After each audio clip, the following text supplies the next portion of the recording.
Hey everyone, welcome back to Effective English Learning. I'm Mia. And I'm James. Lovely to have you with us today for another conversation about something bigger than words. It is.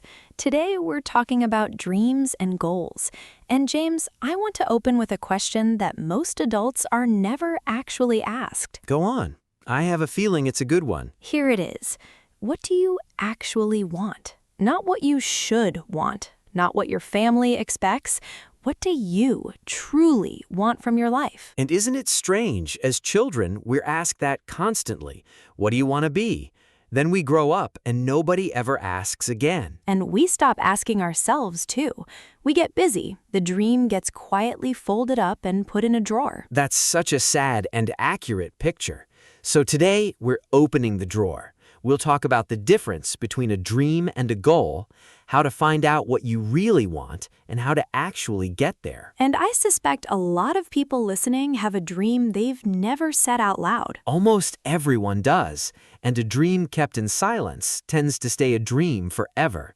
Saying it out loud is where it starts to become real. Just saying it? That feels almost too easy. It's simple, but it's not easy, because saying it makes it real, and real things can fail. That's exactly why people keep dreams quiet. Today, we make it safe to speak them. So this isn't about huge, impossible dreams. It's about the honest ones. The honest ones are the ones that actually change lives. Nobody needs a spectacular dream, just a true one. So a quiet, true dream is worth more than a loud, borrowed one. Exactly. Not everyone wants to be famous. Some people dream of a small house with a garden, or the courage to change careers, or finally speaking a new language with confidence. So whatever your dream is, big, small, quiet, or a little embarrassing, stay with us. Let's take it out of the drawer. And no, we won't promise you a mansion by Friday. Never. Just honest, hopeful ideas. Let's get into it. Beginning with the difference almost nobody understands. Before we go deeper, if these conversations mean something to you, please tap subscribe. It's free and it helps us reach more people who need to hear this. And a quick like genuinely helps. Thank you. It means a great deal to us. So, James, a dream and a goal, most people use those words interchangeably. Are they different? They're completely different, and confusing them is why so many dreams die quietly. Okay, explain. A dream is a picture. It has no date, no plan, no first step. One day I'd love to travel the world. Lovely, but it can float in your head for 40 years without ever moving. Amazing. And a goal? A goal is a dream with a deadline and a first step. I'm saving $200 a month, and next spring I'm going to Italy. Now it has feet. Now it can walk. So a dream is where you'd like to go, and a goal is the road that actually gets you there. And a road, unlike a picture, can be walked on, even badly, even slowly. Badly and slowly is honestly my specialty. Beautifully said. And here's the important part. You need both. A goal without a dream is joyless, just a task on a list. But a dream without a goal is just a pleasant daydream. So the dream gives the meaning, and the goal gives the movement. Exactly. Meaning plus movement, that's how lives change. And there's a lovely phrase for a dream you've quietly held for years. A dream come true.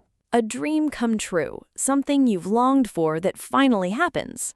Exactly. But notice, dreams don't come true on their own. They come true when someone quietly turns them into goals and then works at them.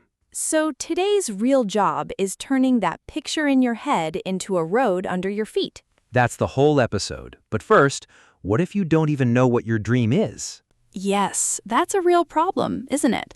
Some people say, I don't even know what I want. It's one of the most common things people confess, and there's no shame in it. Life gets loud. Other people's expectations get louder. Your own quiet voice gets buried. So how do we dig it back out?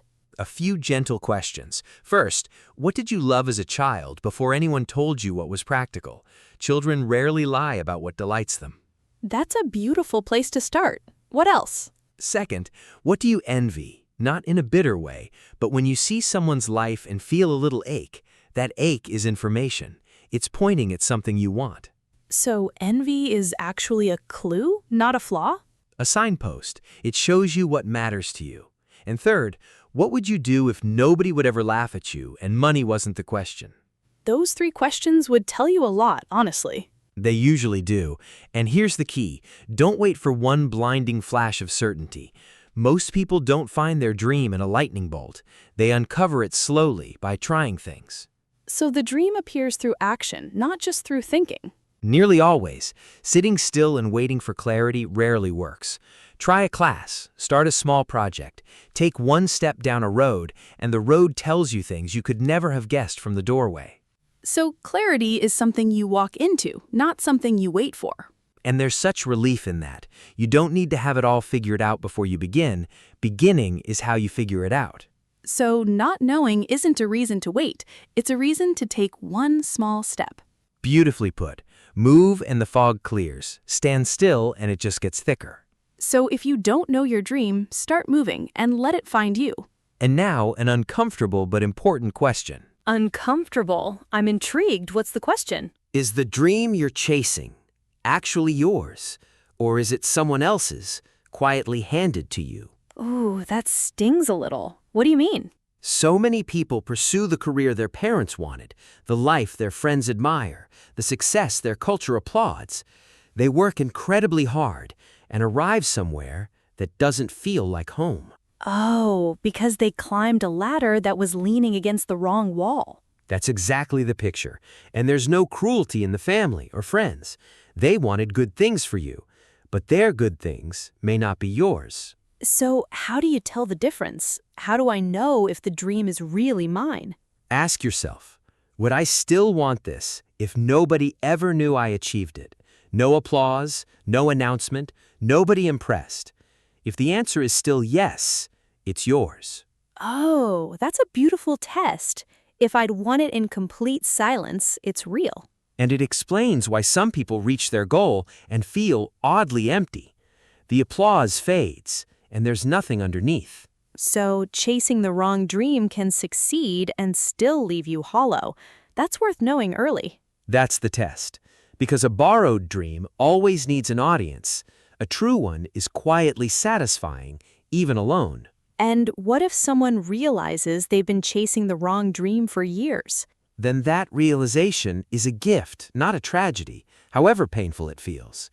Better to learn it today than to arrive at 80 and wonder. And it's never too late to change direction. So take a moment, honestly, and ask, whose dream is this? Ask it kindly and listen for the truthful answer. Then, let's build the road. Quick reminder before we build, if this is speaking to you, drop a comment with the word dream. We read every one and it tells us to make more like this. Just one word, dream. Go on, we'll see it. So step 1 in turning a dream into a goal, what is it? Make it real, and that means 2 things. Write it down and say it out loud to another human being. Why writing? It feels almost ceremonial. Because a dream in your head is smoke. It shifts, it hides, it disappears. Written down, it becomes solid. You can look at it, argue with it, work on it. Writing is the moment a wish becomes a thing. So the pen is where the dream stops floating and lands. Exactly. And be specific. Not, I want to be healthier, but I want to walk 5 kilometers without stopping by June. Vague dreams give you nowhere to start. Specific ones almost start themselves. And saying it out loud to someone, why does that matter so much? 2 reasons. It makes it real and it makes it shared. Once a person you respect knows your goal, you have gentle, loving accountability. You're less likely to quietly let it slip. But that's the scary part, isn't it? If I tell someone, they'll see if I fail. I know, but that small fear is a price worth paying, because silence protects you from failing and from succeeding both at once. Choose one trusted person and say it. That's enough. So a spoken dream has a witness, and a witness changes everything. And choose that person carefully, someone who will be kind but honest, who'll ask you how it's going, not someone who quietly enjoy watching you fail. So one warm, honest witness is worth more than 100 followers. It gently keeps you honest. Write it, say it, date it. Now it's a goal.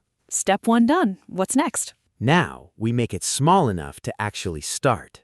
Shrink it, because big goals are frightening? Frightening and paralyzing. Change careers is enormous. Write a book is enormous. Your mind looks at the size of it and quietly walks away. So the goal itself scares me out of starting it. Exactly. So you break it into steps and then break the first step into something almost laughably small. Not write a book, but write 1 page today. And the mountain becomes a staircase. What a lovely way to say it. You never climb a mountain, you only ever take the next step. And there's a fine old saying that carries it. Rome wasn't built in a day. Rome wasn't built in a day, so great things take time and patience. Exactly. But notice the other half people forget. Rome was built brick by brick every single day. Patience isn't waiting. Patience is laying bricks. Oh, that's the part everyone misses. Patience isn't sitting still, it's quietly refusing to stop. It's the most active thing there is. So ask, what's the smallest step I can take this week? Then take it. Then ask again next week. That's the whole method. And I imagine the first step matters most. Enormously. The first step is where the dream stops being a story about your future and becomes something happening in your present. Everything after it is easier. So shrink the mountain and take the first small step today. Now, the step that decides whether the dream lives or dies. That sounds serious. What decides whether a dream lives or dies? Whether you touch it every day, not for hours, just a little. A goal you visit once a month is already fading. So daily contact keeps it alive. Daily contact is life support. 10 minutes on the thing that matters every day beats a heroic weekend once a year. Progress isn't dramatic, it's stubborn. Progress isn't dramatic, it's stubborn. I love that. And this is where the daily and the dream meet. Whatever your goal, fitness, a business, a craft, find its 10-minute version and protect that time fiercely. And I think many of you listening know this feeling personally. You do. For a great many of you, learning English is exactly this kind of goal. A dream of a wider life, chased 10 quiet minutes at a time. And slowly it opens doors. New work, new friends, new confidence, new countries. So our own little corner of the world proves the bigger law perfectly. It does. Nobody wakes up fluent and nobody wakes up transformed. But the person who shows up daily is unrecognizable in a year. That's true of a language and of a life. And how do we protect that daily time when life is so noisy? Give it a fixed home in your day and treat it like an appointment with someone you love, because it is. It's an appointment with your future self. An appointment with my future self. That's hard to cancel. Much harder. Guard it daily and the dream stays alive even on the days you feel nothing. Small, daily, protected. That's step 3. Now, what happens when it gets hard? Because it will. And it always does. What happens when the excitement wears off? Something entirely normal, and nobody warned you about it. In the beginning, a dream is thrilling. Then comes the long middle where it's just work. And that's where most dreams are quietly abandoned. So people don't give up at the start, they give up in the middle. And if you know that in advance, the middle loses its power. You expect the dullness, so it can't convince you that you've failed. So simply naming the boring middle makes it survivable. Almost always in the middle, when the shine is gone and the finish line isn't visible yet. And here's the thing to know. That dull stretch isn't a sign you're on the wrong path. It's a sign you're actually on it. So the boredom is part of the journey, not evidence against it. Exactly. Motivation gets you started. Commitment carries you through. Motivation is a mood, and moods leave. Commitment is a decision you keep even on the gray days. So how do we survive the long middle? 3 things. Track your progress so you can see how far you've come. Celebrate small wins so the journey has joy in it. And keep one honest person beside you so you're not walking alone. So I look back for proof, celebrate along the way, and let someone walk with me. And on the very worst days, do the smallest possible version. 2 minutes, 1 page, 1 step. There's a phrase for pushing on through difficulty, to stick with it. To stick with it. So to keep going even when it's hard or dull. Exactly. It got tough, but she stuck with it. That's not a glamorous sentence, but it's the sentence behind almost every dream that ever came true. So stick with it gently through the boring middle. And one last freeing truth about dreams that change. Dreams that change. That sounds like permission to let go of something. It is, and people rarely give themselves that permission. Here's the truth. You're allowed to outgrow a dream. You're allowed to change your mind. But doesn't that feel like quitting? Like I've failed? There's a real difference between quitting and evolving. Quitting is walking away because it's hard. Evolving is walking away because you've genuinely changed and it no longer fits who you are. So the same action can be a failure or a growth, depending on why. And only you can know the difference.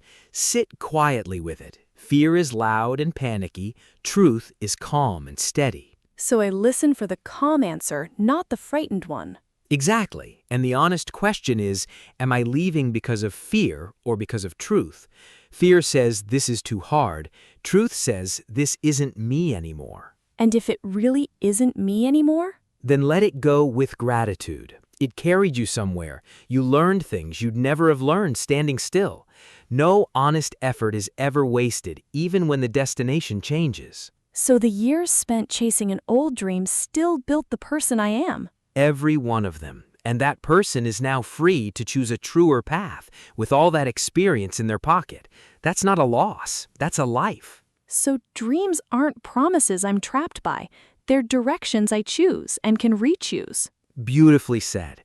Hold your dreams firmly enough to work at them and loosely enough to let them grow. Firmly and loosely. That's a lovely balance to end on. Now, let's gather it all up. All right, let's pull it all together. James, the crucial difference we began with? A dream is a picture. A goal is a dream with a deadline and a first step. You need both, the dream for meaning, the goal for movement. And if someone doesn't know what they want? Ask what you loved as a child, what you quietly envy, and what you do if nobody could laugh. Then move, because clarity is something you walk into, not something you wait for. And the honest test of a dream? Would you still want it if nobody ever knew? If yes, it's truly yours. A borrowed dream always needs an audience. And the 3 steps to make it happen? Make it real. Write it down and say it out loud. Shrink it into steps small enough to start today. And guard it daily. 10 quiet minutes beats a heroic weekend. And when it gets hard or changes? Stick with it through the boring middle. That dullness means you're on the path, not off it. And if you genuinely outgrow a dream, let it go with gratitude. Nothing honest is ever wasted. And a few of the phrases we met today? A dream come true? Rome wasn't built in a day. To stick with it, and holding a dream firmly and loosely. And the one big idea if you forget everything else? A dream stays a dream until you give it a date and a first step. Say it out loud, make it small, and touch it today. So here's our question for you, and we really do read every comment. What's one dream you've never said out loud, and what tiny first step could you take this week? Write it below. Let this be the moment you say it. So if this helped, a like, a subscribe, and a share with someone who has a dream in a drawer would mean the world to us. So open the drawer, take out the dream, and give it a date. Because a dream with a first step is already becoming real. See you next time. Bye everyone, go and chase it.